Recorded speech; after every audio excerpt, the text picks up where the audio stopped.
Përshëndetje miq të FSHF TV, mirë se vini në shtëpinë e futbollit, ku si çdo të mërkur takohemi për të folur për të rijat më të fundit për futbollin në vend, por edhe më gjërë. Sigurisht edhe kjo javë duket sikur ka avancuar më tej edhe Abisnet Superiore, po ashtu edhe kampionatet e tjerë që diskutojmë dhe për legionjarët si për herë, po ashtu kemi edhe 2 intervista ekskluzive nga kombëtarja shqiptare.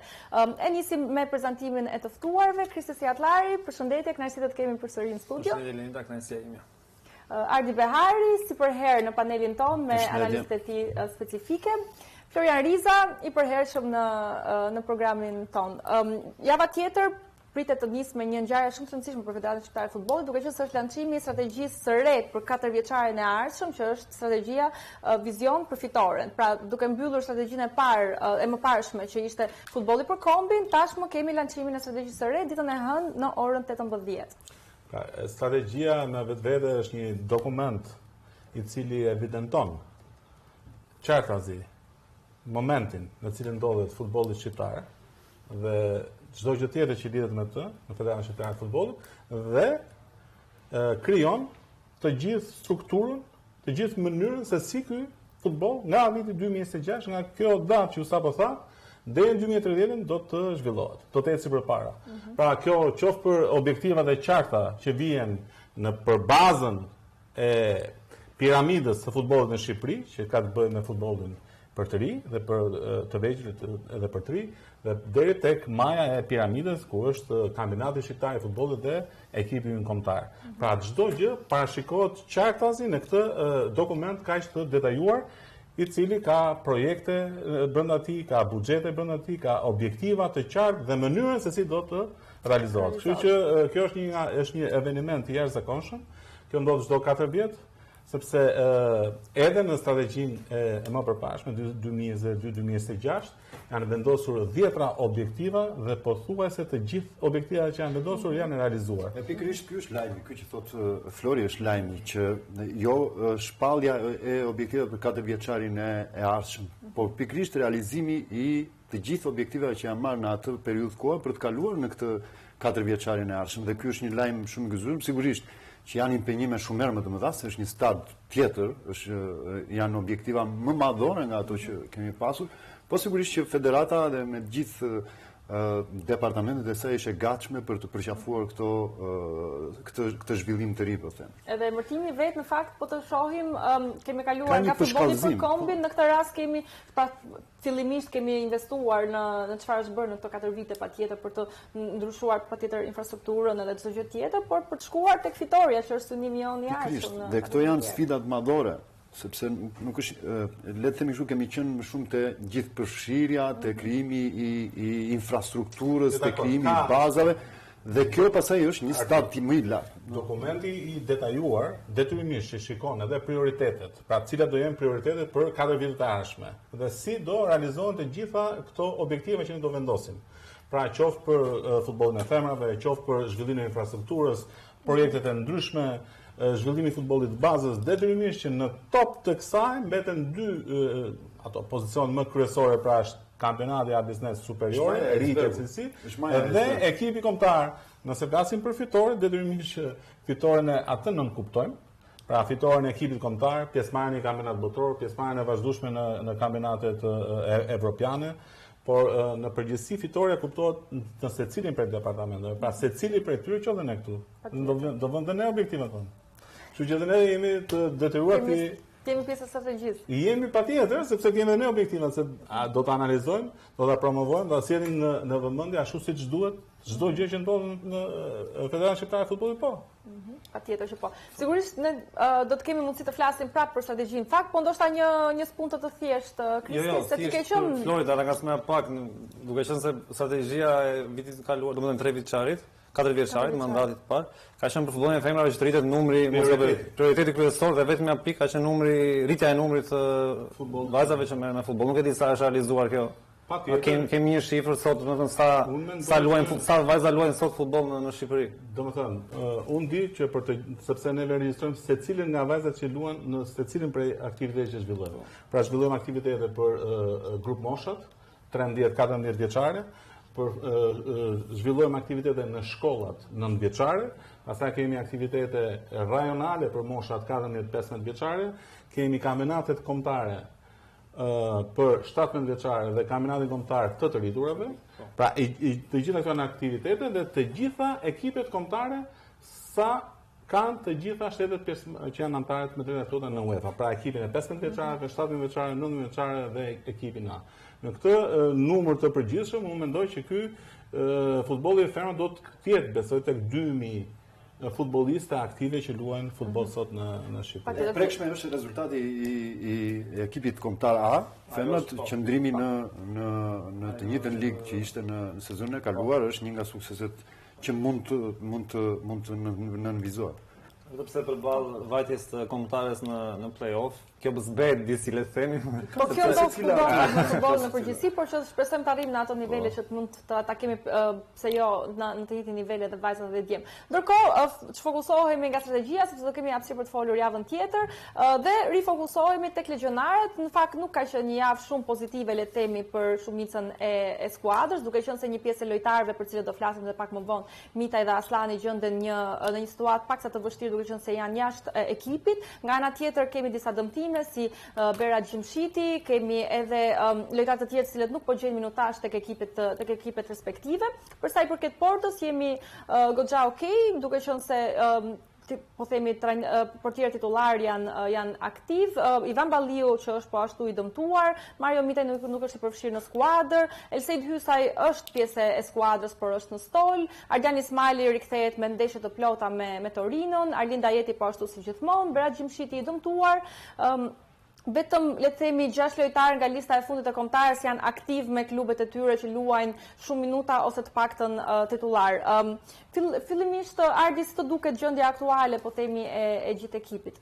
Po sigurisht ne kemi pasur gjithmonë këto kanë shoqëruar skuadrën në prag të grumbullimeve të saj këto oscilacione të dhe ajo lajmi që impenjon më shumë ose shqetëson më shumë është kapiteni Berat Gjimshiti. Megjithatë nga të dhënat e fundit, mendohet që edhe sot të jetë gatshëm për skuadrën, të jenë në stol. Kolegë që po bisedoja pak thonë që mbulojnë të Bergamo aty, më thash që mund të luajë që sot. Po mund të luajë që sot dhe ky është një lajm shumë i mirë për skuadrën, por gjithsesi pavarësisht se shqetësimi është i madh për Ecurin, por le të shpresojmë që ka dhe pak kohë deri në mars, deri te fillimi i grumbullimit. Ka një specifikim. Bëhet fjalë për muajin janar dhe bëhet fjalë për muaj transferimesh.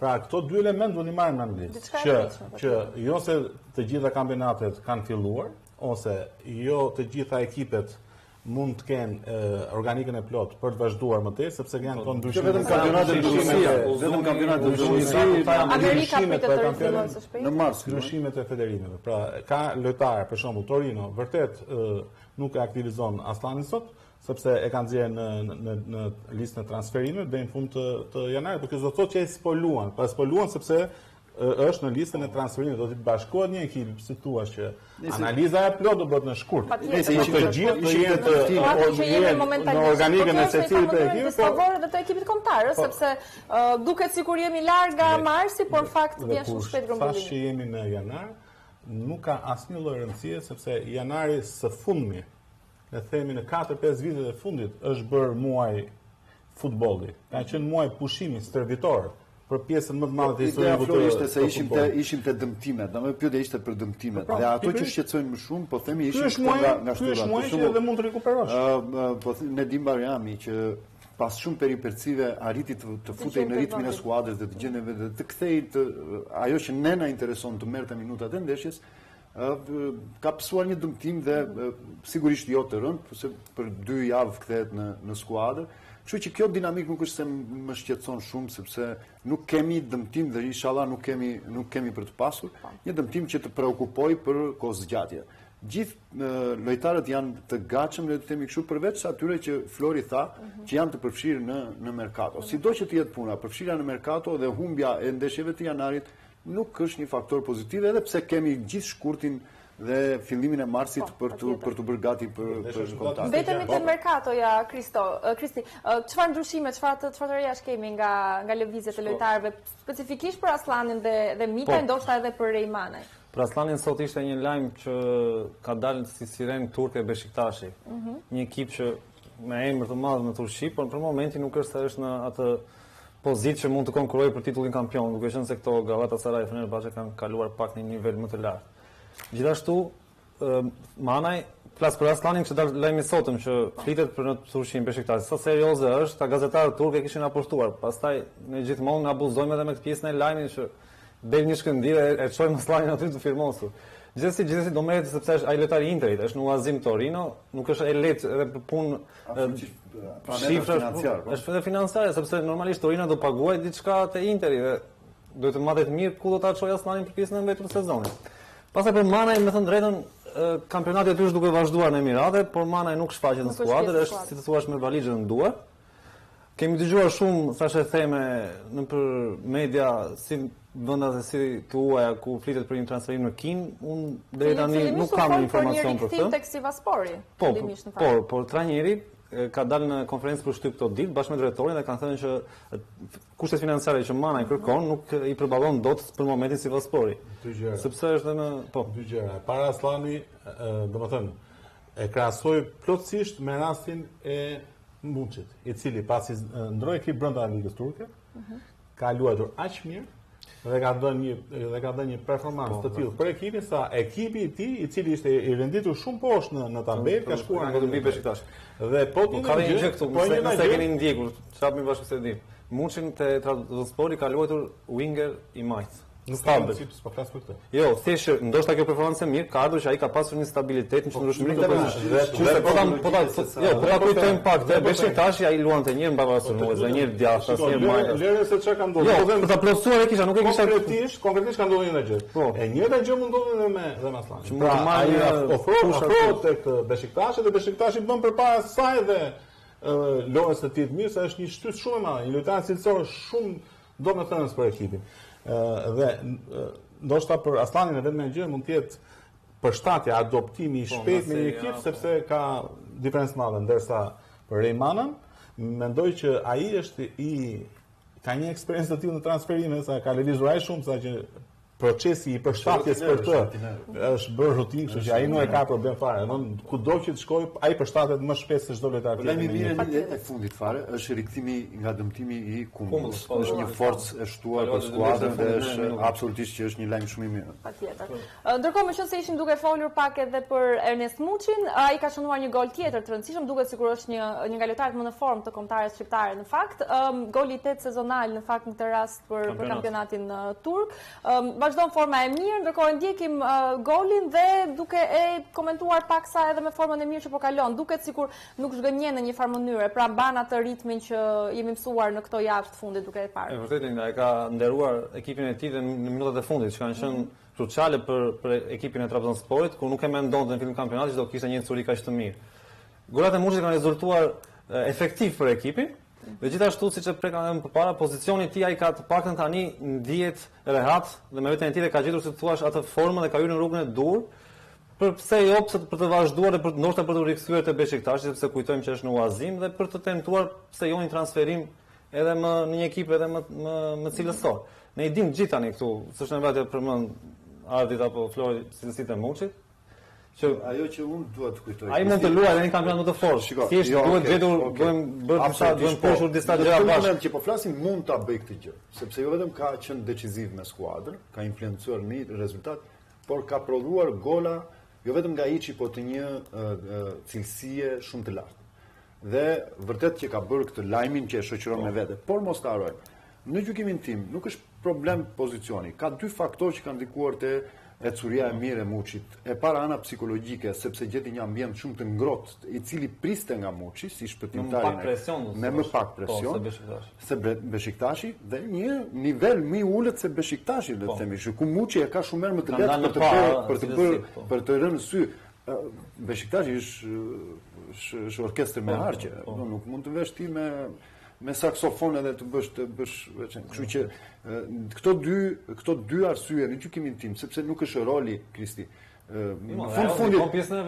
nuk ndikon se Muçi është lojtar pa pozicion. Pavarësisht se zhvendoset atje ku ai gjen zona bosh, interpretimin pastaj varet nga domethënë pozicioni i ditës, ndoshta nga krahu i Majta ka mund ta ketë më pak të vetë. Kështu që nuk është decisiv ky pozicion, pra nuk është faktor që ka nxjerrë në pa vlerat e Muçit vendosja në këtë pozicion. Këtë ja të them. Ndërkohë, sigurisht do të kemi aftësirë ende për diskutuar, ndoshta edhe për zgjedhje që mund të bëjë trajneri Silvinho për muajin mars, por ai ka zhvilluar intervistën e tij të parë ekskluzive për vitin 2026, pikërisht për FSHFTV-n. Do të ndjekim një sekuencë të shkurtër të kësaj interviste dhe e komentojmë në studio.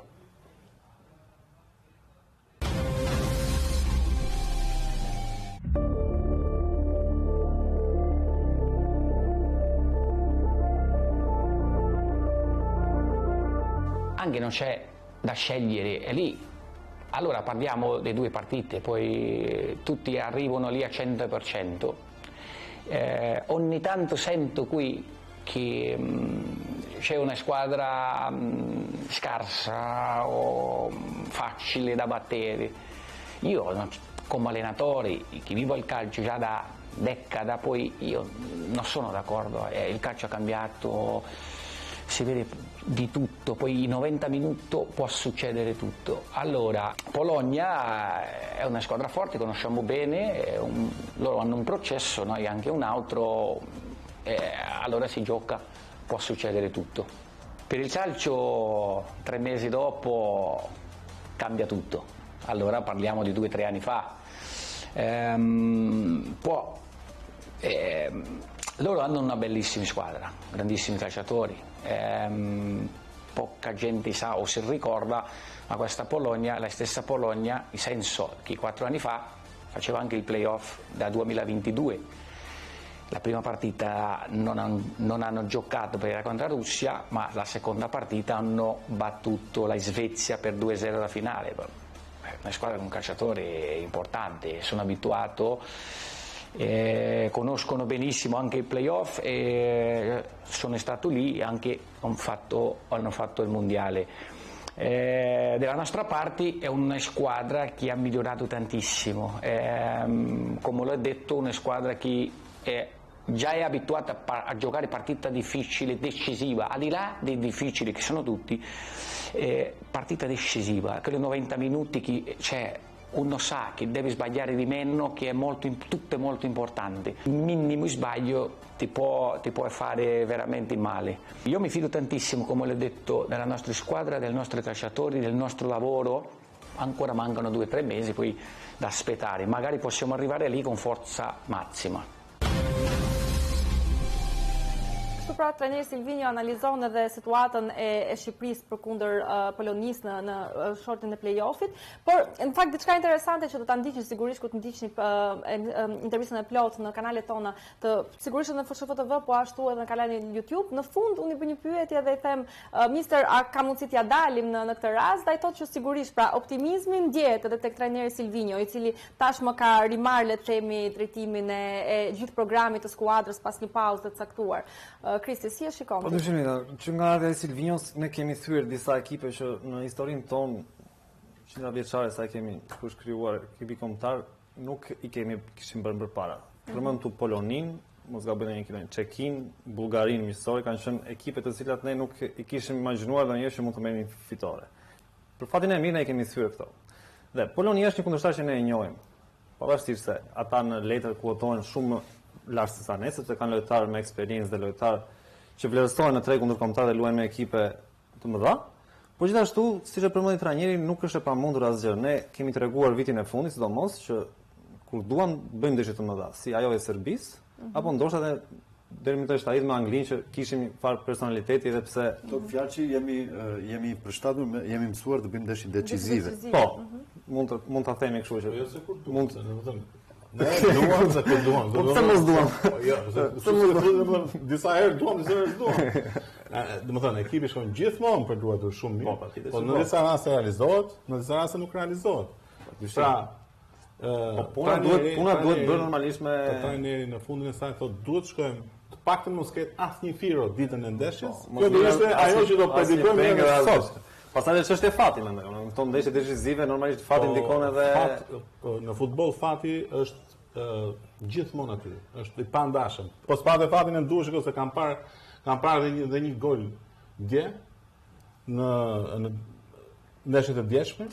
Pra nuk kishte karambol më të madh të një lojtari me këmbët e tija pa portier brenda 5 metrash derisa topi vetëm Zoti mund ta çojë topin, pra shtyll edhe shkoj drejtës. Domethënë ai fati atij që kishte topat, domethënë një top shumë të thjeshtë, u ngatrua me këmbë të vet, fund fare këmba më e largët do ditë topi te Polonia, nuk është, shikoj, është ndeshje shumë e vështirë. Ne vërtet kemi fituar, ne vërtet e njohim kundërshtarin. Por është një Poloni tjetër në gjykimin tim. Dhe këtu qëndron vështirësia e kësaj. Pra, nëse ne kemi fituar me një Poloni që kishte ato problemet e tij. Dhe ata kanë pasur uljet e ngritjeve veta. Sigurisht, po themi rezultatet mbas ndërimit të trajnerit dhe ecuriet tyre kanë bërë një kthes. Bëjnë të mendojmë që ata kanë bërë një kthes dhe kanë gjetur ekuilibrat në skuadër, në raportet midis njëri tjetrit, në raportet me drejtuesit e tyre. Dhe sigurisht që kjo e shton shumë vështirësinë e skuadrës. Po s'ka më rëndësi fare.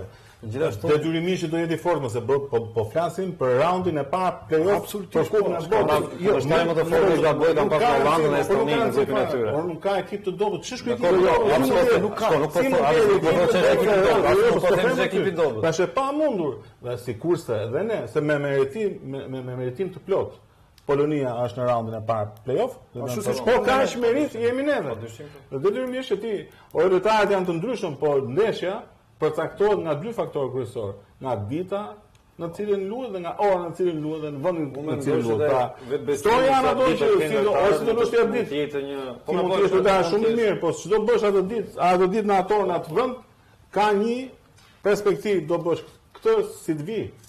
Skuadra ka krijuar strukturë në fakt. Ka krijuar strukturën dhe shkon në gjitha ndeshjet e përgatitur për këtë, me këtë qëllim, me ato optimizmin që trajneri shprehu në fund të intervistës.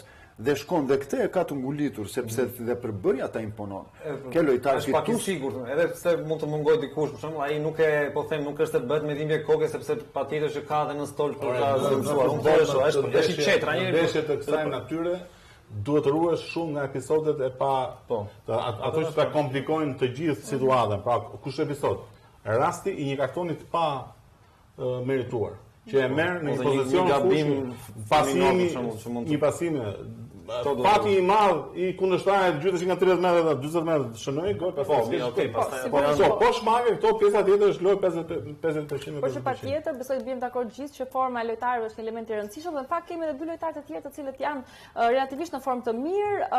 Kristian Shpendi vazhdon të shënojë tek Cezena, ka shënuar një 2 golësh fundjavën që shkoi, ndërkohë dhe Çazim Laçi vijon e hap po themi vitin me një gol me Rizespor, i cili fakt ishte gol me penallti. Formë mirë edhe në aspektin e shënimit të golave nga sulmues dhe nga mesfushor. Në fakt, për Shpendin, okej, dakord, ka qenë pjesë e ekipit Shpresa, tashmë pesë që të bëja të hapin galopant për në ekipin kombëtar, duhet të presë normalisht sepse edhe trafiku në sulm tani siç e dim ne është pak dhe ai djalosh duhet ta mirëkuptojë këtë gjë dhe besoj që në momentin i tij duhet të vi dhe do vi. Shpendi ka qenë gjithmonë konstant në shënimin e golave dhe më vjen mirë sepse ka bërë një zgjidhje që karriera e tij është ngjitur shkallë. Nuk ka bërë thuaç deri diku gabimin e vllajt vet që ndoshta në nxitim e sipër, por ajo kuptohet normalisht që kaloi nga Seria C në Serie A të Empoli dhe pastaj pësoi atë normalisht gënjimi sepse kalimi me dim shumë i specialistë e dim këtu që nuk është e lehtë të kalosh dy shkallë më lart. Kristian është duke ecur në hapat e Steven dhe Kristian ashtu po luan është viti i dytë në Serie B dhe po luan po shënon. Vjet shënoi 11 gola që nuk janë pak. Dhe tashmë është në kuotën e 8 apo 9 gola, 9 gola po. Kështu që është një sulmues që gjithsesi është aty Lenida, është kontingjenti i ekipit kombëtar dhe nëse do bien këmbënat alarmi në sulm një ditë, Shpendi mund të vitë është i gatshëm për të dhënë kontributin e tij. Patjetër. Ndërkohë një tjetër lojtar i cili ka qenë surprizë le të themi këtë vit në grumbullimin e kombëtarës ka qenë Klis Mancake, për të cilin dhe trajneri Silvino në fakt është shprehur shumë optimist për performancën e tij. Ne kemi zhvilluar një intervistë të shkurtër me të ku ai flet në lidhje me transferimin e tij në kampionatin rus dhe po ashtu për vitin më të mirë të karrierës së tij me klubin. E ndjekim dhe kthehemi në studio.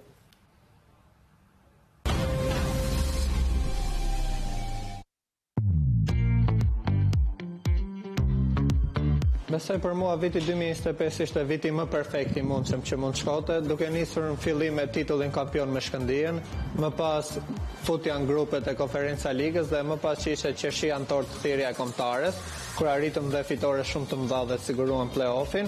Më pas ishte edhe kalimi i grupit me Shkëndijën, që në fund u konkretizua me transferimin në League Force siç është Rusia dhe padyshim viti më perfekt i karrierës time. Padyshim që më ka ndihmuar shumë se kombëtarja t'i jep një status tjetër si lojtar dhe çdo lojtar e ka ëndër ta veshë atë fanell dhe më ka ndihmuar shumë besoj. Ndoshëm intervistën e Klis Mancake për FSHFTV, të cilën sigurisht edhe pak më të plot do ta ndiqni në kanalet tona zyrtare.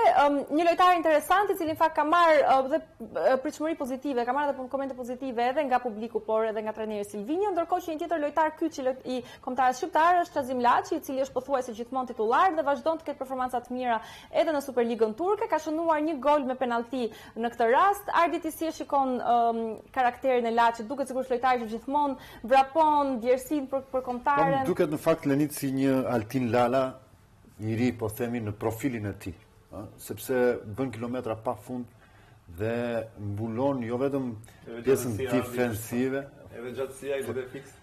Po them edhe si natyrë, edhe si karakteristika lojtari, po qoftë edhe si karakter lojtari, sepse është ai lojtari që jep çdo gjë, edhe pikën e fundit e jep në funksion të skuadrës. Por në krahasim me Altinin ka cilësi të mira në kapjet e zonave bosh që krijojnë në ato raste që ne krijojmë për të kapur thellësinë. Dhe e bën një lojtar, këto cilësi e bën një lojtar të kompletuar dhe një lojtar që jo vetëm e ka kapur pozicionin në formacionin bazë të skuadrës tonë, por edhe është kthyer në një nga titullarët e padiskutueshëm dhe shumë të rëndësishëm të skuadrës tonë. Kujtojmë këtu të gjithë, kujtojmë golat që ai ka shënuar me këtë pjesëmarrje në zonat bosh, të cilat përveç se pjesës teknike kanë nevojë për cilësi fizike të jashtëzakonshme. Kështu që unë mendoj që ecuria, minutat në klubin e tij, po shoqëruar këto edhe me gola her pas here, do na i sjell në ditën e ndeshjes, do na i sjell të plot dhe ne kemi mundësinë të shfrytëzojmë 100% karakteristikat e tij. Ndërkohë Arti, besoj ti e një Caken si lojtar, duke qenë se ai ka qenë aktiv edhe në kampionatin shqiptar. Po si të duket ky transferim në kampionatin rus, ndërkohë pas të letemi një lloj rrugtimi që ka pasur në kampionate të ndryshme edhe nga niveli fizik, por edhe teknik. Caken ka pasur një ecuri lineare. Klisman ka qenë një djalë që shritur në Akademinë e Tiranës. Ka shkuar edhe në ekipin e parë të Tiranës, nuk pati një për shkak të situatës së Tiranës atëherë që kishte një ekip shumë të mirë dhe djemt e rinj nuk nuk e kishin të thjesht për të marrë minuta në këtë skuadër dhe për një zgjedhje duke shkuar te shkëndijët e Tokës. Atje u vlerësua maksimalisht, ka luajtur nga sezoni 21-22 në fakt deri në Struga, pastaj nga Struga atje, po brenda atij lloj futbolli, po themi brenda atij lloj komuniteti dhe brenda një filozofie të tillë. Dhe ajo e ka ndihmuar shumë në ecurinë e tij sepse ka qenë një nga lojtarët titullar, sidomos te Shkëndija, edhe në arenën ndërkombëtare. Dhe ardhja me kombëtaren, duke e përligjur, sepse ju po i them, nuk është sekret, po monitorimi i tij ka zgjatur më shumë se 8 muaj. Nga stafi i ekipit kombëtar. Derisa erdhi në momentin që u pranua, u bë pjesë e tij dhe debutoi me skuadrën me një paraqitje shumë të mirë. Dhe sigurisht që pasaj pjesëmarrja në një kombëtare është një pasaportë e shkëlqyer ndërkombëtare për CV-n dhe zgjedhja që ka bërë me kampionatin rus, sigurisht që nisur nga karakteristikat e tij, është një zgjedhje që shpresoj shumë të dalë të rezultojë shumë pozitive, edhe pse më trëm shumë ritmi i atij kampionati. Duke marrë parasysh dhe moshën e tij, a është momenti i duhur? Absolutisht që po. Absolutisht që po, ishte biles është vonuar pak. Themi në këtë aspekt. Pra ka qenë kjo spuntua e ardhjes në kombëtare shqiptare për të bindur, po themi, edhe klubet e huaja për cilësinë e tij. Patjetër. Ndërkohë, siç e thashë më përpara, intervistat e plota si të trajnerit Silvinjo, po ashtu edhe të mbrojtësit Klis Mancake do të ndiqni në kanalet tona zyrtare. Do të shkëputemi për një hapësirë të shkurtër publicitare, do të kthehemi përsëri në studio.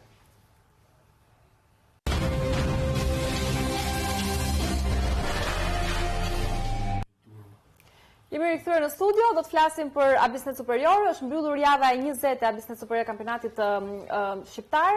Ka pasur disa surpriza që do t'i prekim secilën prej tyre, por ndërkohë ndjekim tabelën e klasifikimit edhe rezultatet e ndeshjeve të kësaj jave dhe fillojmë pak bashkë Kristi. Ke pasur ndonjë surprizë gjatë kësaj jave?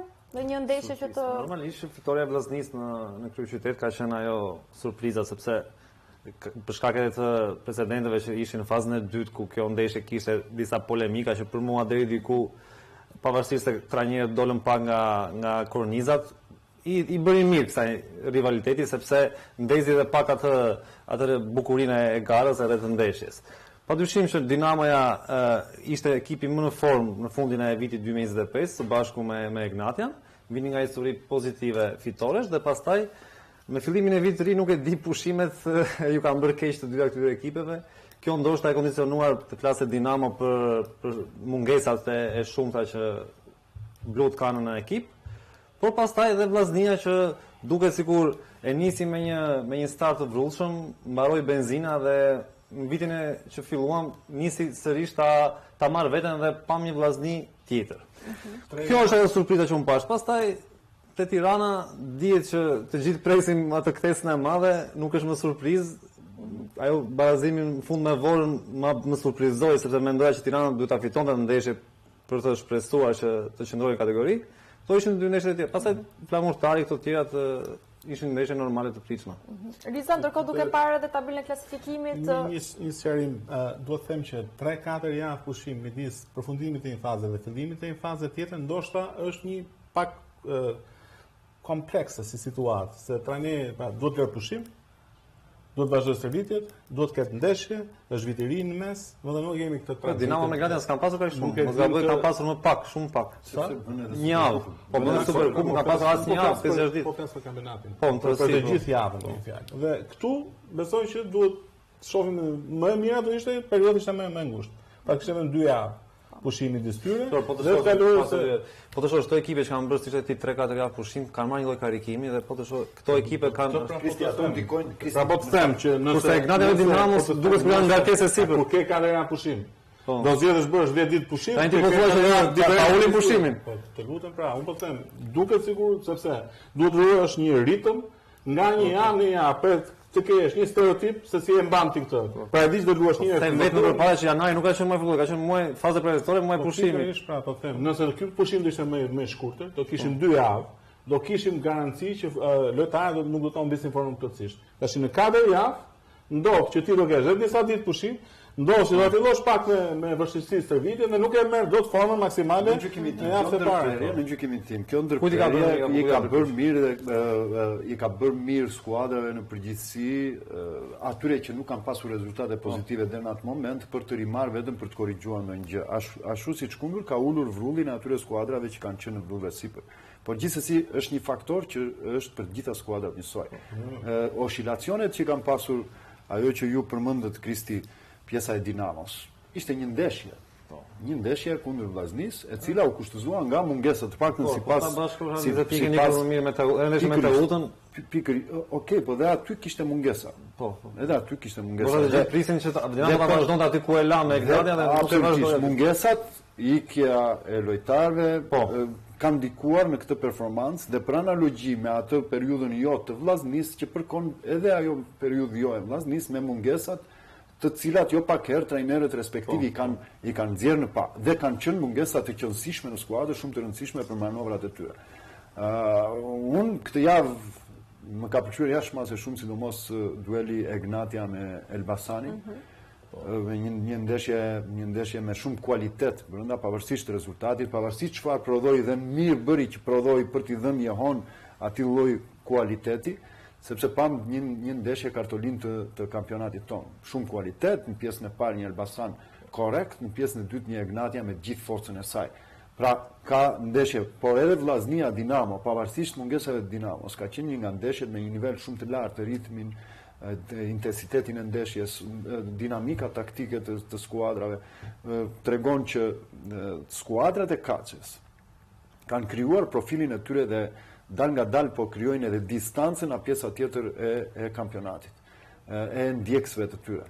Dhe ka filluar për shkak të rindezjes ose të rezultateve pozitive të skuadrave poshtë, me kaje të kundërta ndonjëherë, për shembull Flamurtari me Bylis, që një ndeshje që s'kish histori. Flamurtari pas shenjave të mira të jetës që ka dhënë në ndeshjet e kaluara, u shoqërua me një rezultat të pastër, me një dominim total të lojës dhe ka ndryshuar vendet, po themi, me Bylisin, ka pasur një rokat të tillë. Bylisi tani është në pikë për të dhe ka pasur këtë me kaje të kundërta. Ka pasur një rokat tjetër Partizani me Teutën. Në qoftë se do të flasim për një moment jemi duke folur për Teutën, sepse ka përveç kontingjentit, përveç përforcimeve që janë duke u bërë, ka një stopim në rezultate, edhe pse në prodhim loje ka qenë po e njëjta te ut, po dhe ajo me oscilacionet e saj të faktit të hyrje daljeve dhe përshtatjes lojtarëve që kanë ardhur apo mungesës së rendimentit të lojtarëve që kanë qenë. Dhe këto janë dinamikat që e bëjnë shumë të bukur këtë kampionat. Dhe njelem te Tirana Flore edhe pse të rishëm. Pra, domethënë nëse kishte një fillim të mbar, ishte edhe për Tiranën, pra fillimi i fazës tretë. Startoi me një fitore, po dhe me një barazim ndaj Borës, ku kishte mundësi ta fitonte ndeshjen, kujtoi dy shtylla në fundin e takimit apo dhe atë presionin e shtuar.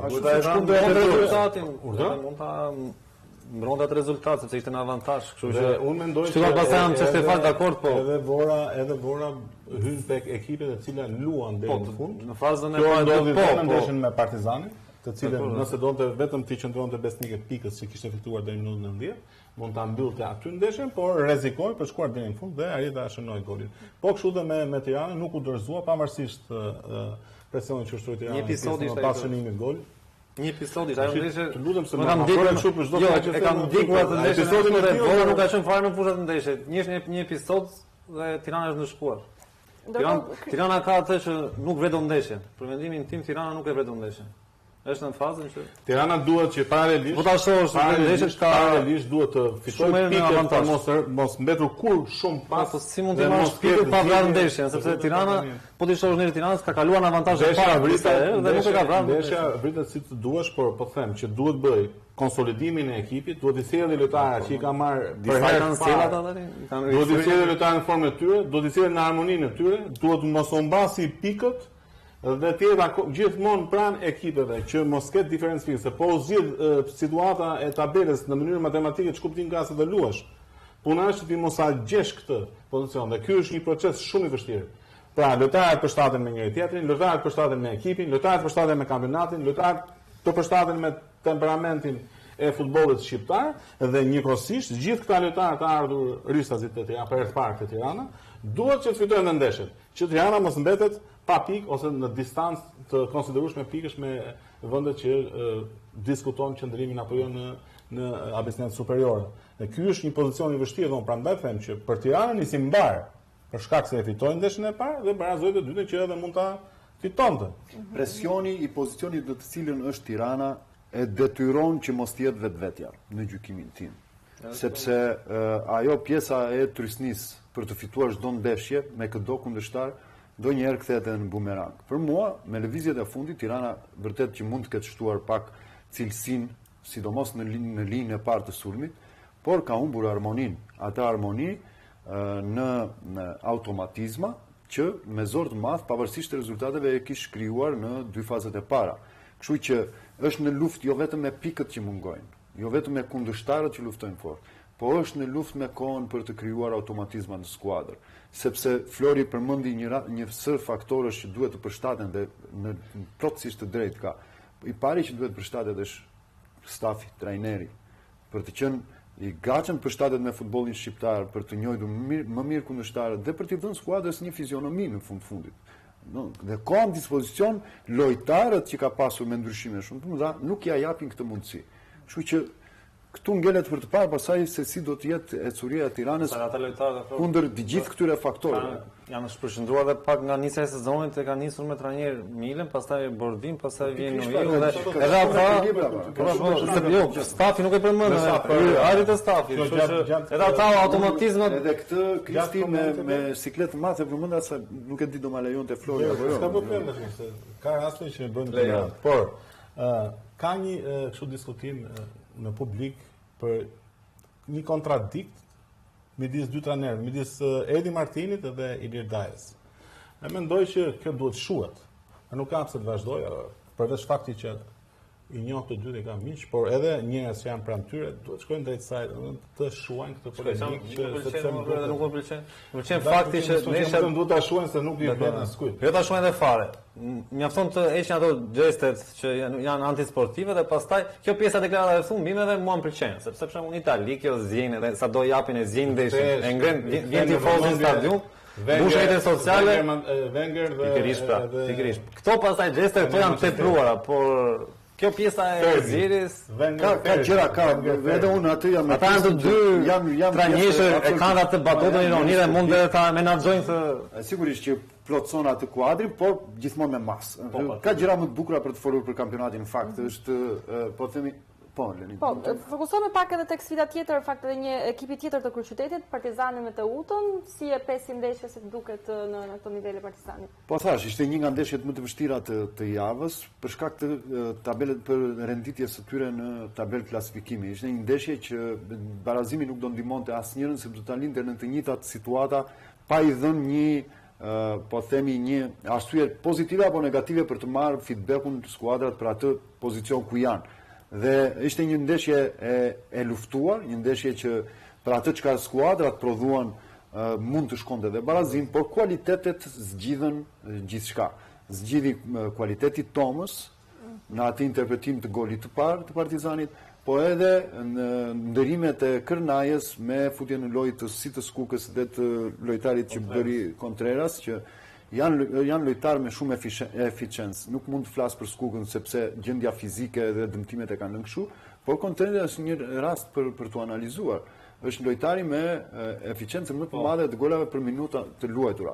Kështu që ai Kërnaja ka gjithë meritën e mundshme për të gjetur kohën e duhur dhe kundërshtarin e duhur kur aktivizon lojtar. Në ana tjetër Teuta është Teuta që vuan ato largimet, po të themi, të dy lojtarëve nga më kryesorët që ndërmbrojtësit, nuk më vjen emri tani, po edhe numri të 10.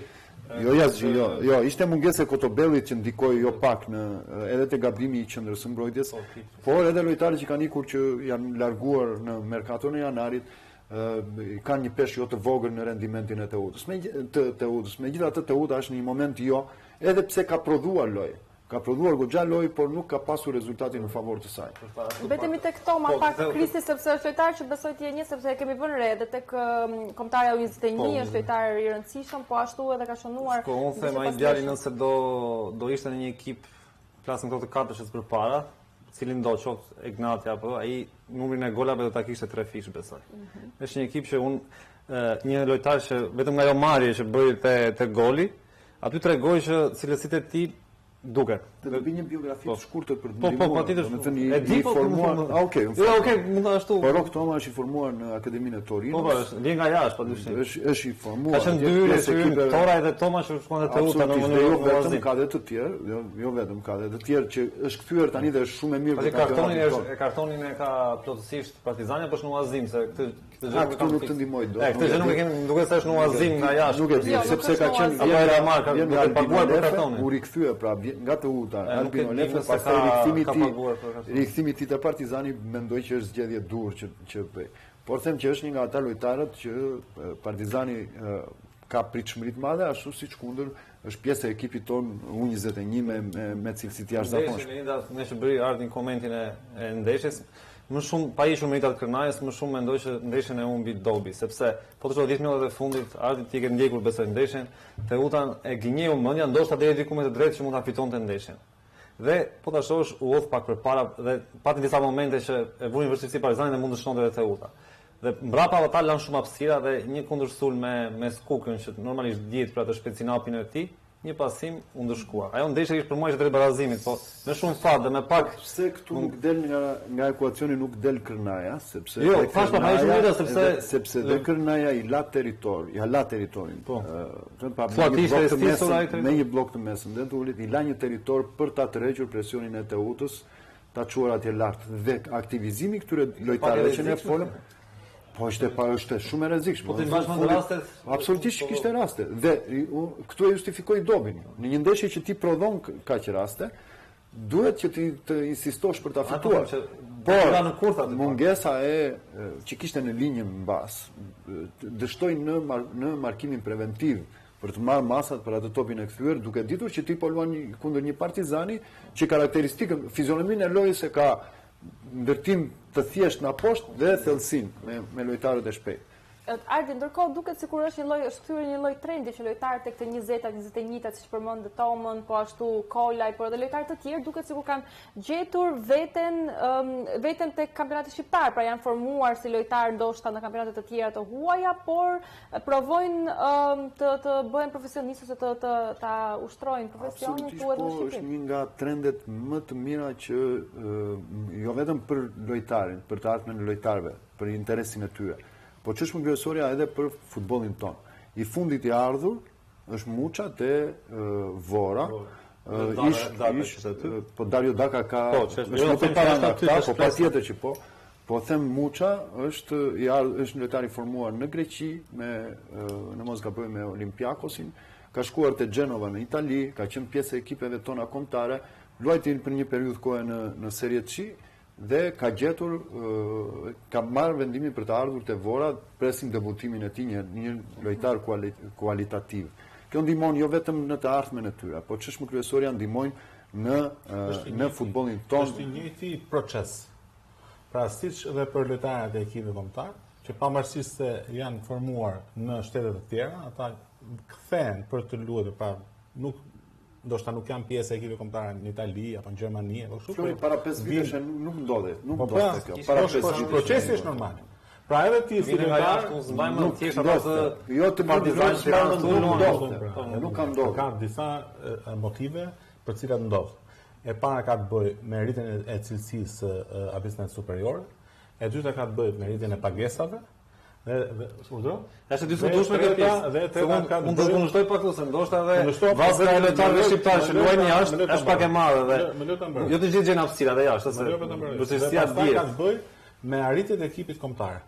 Pra, kampionati a biznes superiore nuk është më thjesht kampionati i Shqipërisë, por është kampionati i një ekipi i cili merr pjesë në finalet e kampionatit evropian Gjermani 2024. Është kampionati i një shteti i cili ekipi kombëtar i cilit është në raundin e parë play-off për Kupën e Botës US 2026. Kështu që në të gjitha këto lojtari kthehet dhe ka çfarë të marr. Pra ka lojë të mirë, ka cilësi i futbollit në kampionatin në cilin do të marrë pjesë, ka para për t'u paguar, po ka edhe këtë reklamën apo promovimin e këtij ekipi kombëtar dhe të kësaj federate e cila merr pjesë në këto aktivitete. Pra, të gjitha këto vinë bashkë. Mira se do të bërë ndoshta fakti vetëm cilësia është rritur vetëm nga këta lojtar. Mendoj unë mendimi im. Këta lojtarë janë këta policin cilësinë. Tani edhe një. Unë kështu mendoj. Ardi, duke bërë një lloj krahasimi, ndoshta një lojtar i cili luan në elitën e futbollit shqiptar, në këtë rast në biznes superiore, edhe një lojtar i cili luan ndoshta në kategorinë e tretë në Itali apo në kategorinë e dytë në Greqi etj në kampionate të tjera. Si mund të jetë, po themi, rrugtimi i tyre? Është ndoshta edhe trendi kjo që këtu paktën janë lojtarë të cilët promovohen në nivelet më të larta të futbollit? Absolutisht po. Dhe unë do ta filloja nga ajo që Flori tha që është arsyeja kryesore, reklama apo reputacioni që ka shtuar skuadra ekipi kombëtar A, dhe sigurisht edhe e dyta do të rendisja pjesën e infrastrukturës, që është rregulluar në nivelet maksimale, sepse njerëzit shikojnë. Dhe ata lojtarë që janë rritur andej shikojnë. Dhe shikosh një ndeshje në Air Albania, apo të shkosh në klubet shqiptare që kanë kushte shumë më të mira, shumë të drejtë, por që të plotësoj gjithë puzzli duhet edhe ato ekipe që kanë atë fushën sintetike ta kthejnë natyrale. Ja, okay. Po sepse unë kam mësuar gjithmonë këtë, më nuk po e kuishin në pas studio, po thoya për fushën natyrale. Kristi, ti di vetëm këto tonat. Po ti nuk i di Serie C. Më thuaj mua që i shikoj për ditë. Ti nuk di kategorinë e dytë greke. Më thuaj mua që i shikoj për ditë. Dhe nuk kanë asnjë krahasim me kushtet tona. Dhe këtë të lutem a merr pa vërtetim se do ngjitemi lart bashkë dhe do t'i tregoj unë nivelin e tyre. Dhe ka dhe një problem. Nuk po themi këto. Dhe nuk po them këto të pjesë pa Greqin. Nuk po them këto vetëm u 21 djem të rinj. Po të kthehet Morata. Ka shkuar te Vllaznia nga kualitativ. Dhe ka rritur nivelin, jam dakord me ty, e kanë rritur, por nuk kanë ndihmuar pak edhe liberalizimi i numrit të huajve. Po themi që kanë ardhur lojtar shumë cilësor në kampionatin tonë. Kështu që të dyja këto bashkë. Kjo të huaj për diskutim vite pasaj, sepse po të shohësh ka dhe një bumerang këtu. Gjithë ato ekipe që kanë marrë pafund të huaj, po të shohësh janë në fundin e tabelës. Dhe ekipe po sepse në fund tabelës si këto që sepse në fund tabelës ka qenë argumenti që siç e shtrove, po sikur mos e kishin këta, ku do ishin? Në ishin sip. Po pse Vllaznia s'ka konkurrencë, kupton. Zora, si s'ka Vllaznia? Po 4-5 tuaj ka. Po 4-5 ose çfarë? Po këta janë 15 ballë Flamurtari, Tirana, kanë sepse kanë ardhur qendër. Ne pikërisht Flamurtari Bylis, për ta mbyllur pak edhe me ABC superiore, Kristi dhe Ardi. Ka lojtarë cilës është kanë ardhur. Mos ashtu, për shembull, Ignati Elbasani ka marrë absolutisht po. Lutem bëj pyetje. Po të thashë ka Rogozhina. Po nuk e di sa 20.000 sa ishte. Po ti di që Rogozhina futbollistët për të qenë si sopë tash. Po them atë që po mund ta marr pra, mund ta marr interventin, ta marr tjetër se po mos e gjeti Partizani. Po e ka filluar procesin. Çdo gjë tani po më shohet shumë te akademia. Lojtarë në akademia Rogozhina jo. S'ka ka dy gati dhe mos harro kohën. Ka dy gati, i merr gjithmonë me veten. Po ka akademi që mund të talentuar që mund të hapë 2008. Behari për ta mbyllur me ABC superiore me sfidën Flamurtari Bylis, dy nga ekipet me më shumë të huaj në fakt, meqense jemi tek ky diskutim. Po sigurisht edhe thash që në momentin që Flamurtari ka krijuar ekuilibrat e tij në skuadrë, po qoftë edhe në raportin e këtyre dy, një nga lojtarët kryesorë të Flamurtarit është Marku, që është kthyer një nga shtyllat e skuadrës, lideri i skuadrës. Po Flamurtari kishte dhënë shenja edhe më përpara me fragmente loje të prodhuara dhe ishte ndëshkuar nga episode të ndryshme apo gabime të ndryshme të skuadrës dhe më në fund me një Bylis që me shumë probleme në fakt. Sepse një nga vështirësitë për të kthyer te Kristi e patjes në skuadër të një grupi kaq të madh lojtarësh të huaj janë periudhat e merkatos. Sepse ata vinë këtu për të lançuar në një vend tjetër. Dhe në këto periudha kur presin për të ikur, është një problem i madh, ti nuk i fut dot në rresht. Dhe një nga këto ishte edhe arsyet që Josa, trajneri i Bylisit, e tha në intervistën pas ndeshjes që nuk i kam lojtarët të impenjuar sepse janë me mendje do qëndrojnë apo do ikur. Ky është një nga ato, nuk po flas për cilësinë, Bylisi është një nga lojtarët, një nga ekipet më të mira.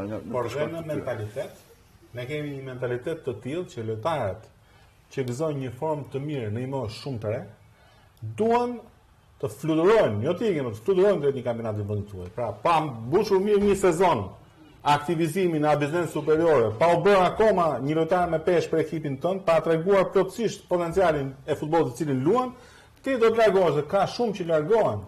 Ka shumë që largohen me kontrata të dobta, ka shumë që largohen për kampionate jo cilësore. Kesh menaxhimi i klubit tyre që ku janë, s'është vetëm faj lojtarit, normalisht unë e kuptoj që ata duan të ikin, të fitojnë ndoshta edhe më shumë, të promovohen, po. Çfarë kesh menaxhimi i klubit? Që lëshon. Unë nuk është se përmenda se arsyet që si vjen largimi. Unë them që po largohen. Pastaj arsyet cilat janë. Menaxhimi Karamba është larguar nga Dinamo që është shitur tjetër shitje. Po janë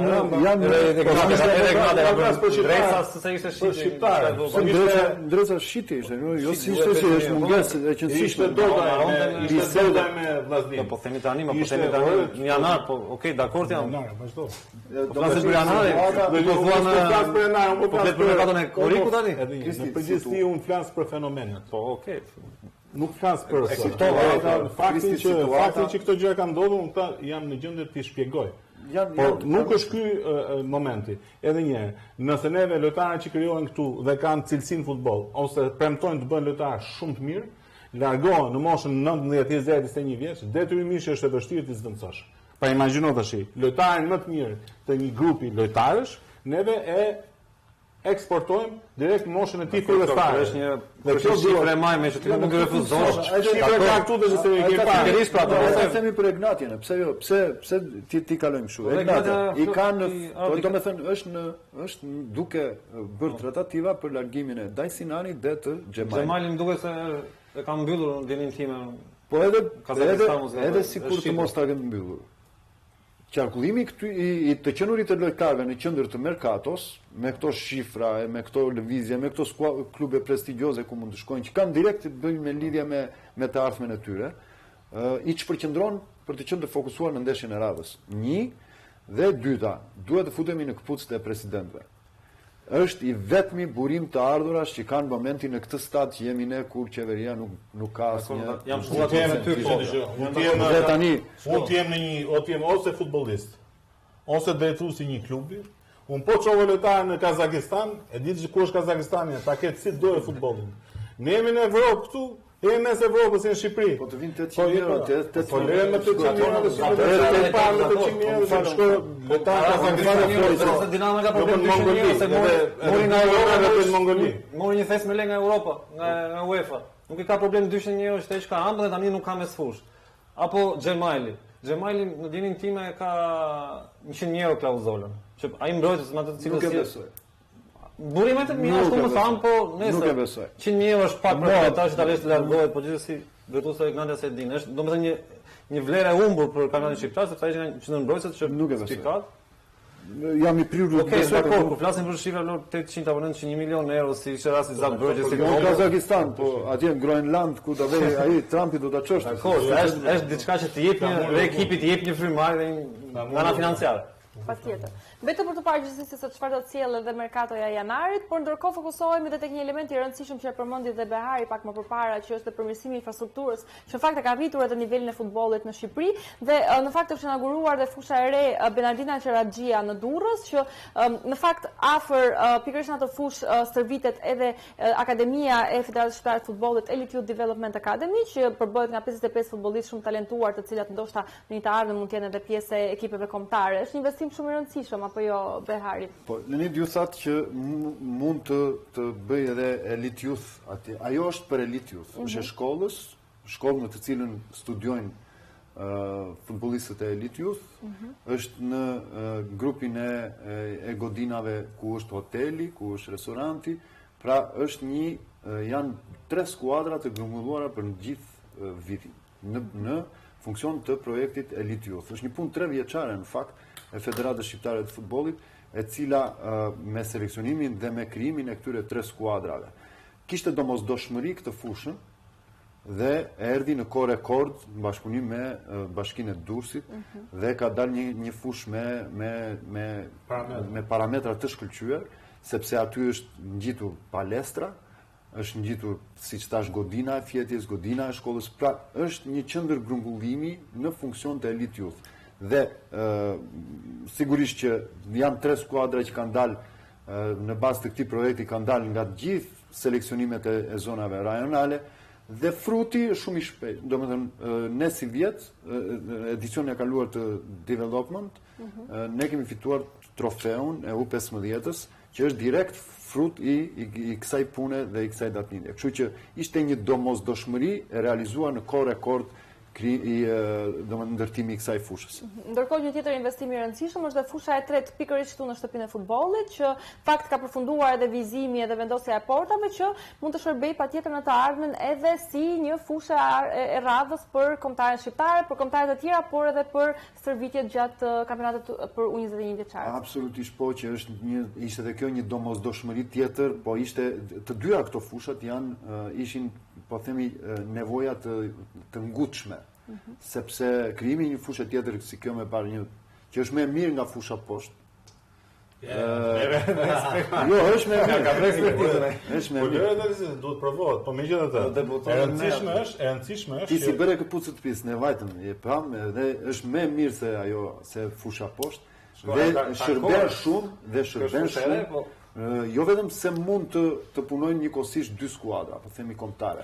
Ekipi parë na duhet për ndeshjet e kampionateve evropiane që ne zhvillojmë këtu për grupet e moshave 17, 19, vajza dhe djem. Na duhet si fush e mirëfillt për organizimin e ndeshjeve dhe seancave stërvitore të ekipeve që do marrin pjesë në kampionatin, në finalen e kampionatit evropian për 21 vjeçare në 2027. Pra është një fushë e cila na duhet, është në Tiranë. Nuk do ta mbajmë në qesk Flor, nuk do ta mbajmë në qesk deri në 27-ën. Është një fushë funksionale.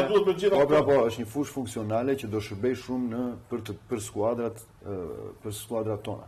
Dhe ato që thot Kristi, po themi fusha sintetike, është pjesa që ndihma është e jashtëzakonshme, sidomos për to 2 skuadrat e para, po themi kombëtare në A dhe U21-shin, që ti kesh brenda, shumë e rëndësishme të jenë brenda këtij ambienti. Dhe kjo, po themi, është një plotësim i nevojave në funksion të skuadrave kombëtare. Po investimet, po themi, janë, unë nuk i mbaja mend, po janë janë shumë të mëdha, po këto ishin të ngutshme në funksion të ekipeve kombëtare, sepse mbaroi Kamza, filloi Valiasi, Gramshi, Gjirokastra ka 2 fusha, Elbasani ka 2 fusha, nuk mbaron vazhda e investimeve, por këto ishin të ngutshme si nevoja të domosdoshme për këto 2 në funksion të skuadrave kombëtare. Patjetër, janë realizuar në fakt shumë mirë dhe në kohë rekord.